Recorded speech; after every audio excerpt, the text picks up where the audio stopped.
Hey, world builders, welcome back to Build Together. This is day 217. Today's prompt is, what does the liturgy of a church/religious group in your world look like? So the Church of Hormus actually doesn't have very many public, consistent services for the purposes of worship or of having a church event. Now, there are holidays and different celebrations that happen throughout the months and years, but in terms of a regular meeting, there is one that occurs, which is always on the 14th of every month. And each temple of the Church of Hormus will hold what is called the Sundered Sacraments. Now, the Sundered Sacraments is pretty much an all day affair that has these two primary sections or chunks to it that follow what starts out as just kind of a general speech or reading by the Sundered priest that is in charge of the given temple that we're talking about.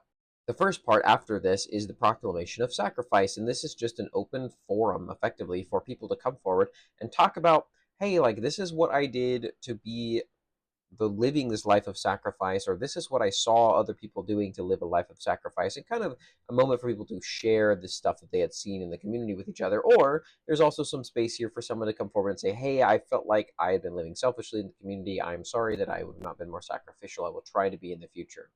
Then comes the reconstruction of the vows. Now, this is when you reaffirm and reconstruct the vows that every given bereaved has made in regards to the body part whose aspect they have chosen to live a life of sacrifice for. Now, it's preferable that every part be represented by an actual sundered priest who comes forward and does a call and response for that part's vows, but often you do not have enough, and so there's actually sort of preferable replacements for each kind. If you're an eye, you would want it to be a sundered priest of the eye, but if you can't find one, then you would prefer a hand to be the replacement if possible. And if you can have a head for the head's vows, then you would prefer to be a leg if possible. So each has one of the other seven that is sort of closely linked in some aspects of it that would be the preferable replacement to do these vows. And an example of those vows is a little bit like this. So for the eye, I will sacrifice my health to cure others. I will heal all. I will sacrifice my wealth to heal. I will teach of Hormuz and the healing he gives. And for the head, I will sacrifice my time to learn. I will learn to teach. I will sacrifice my time to teach. I will teach of Hormuz and the knowledge he gives.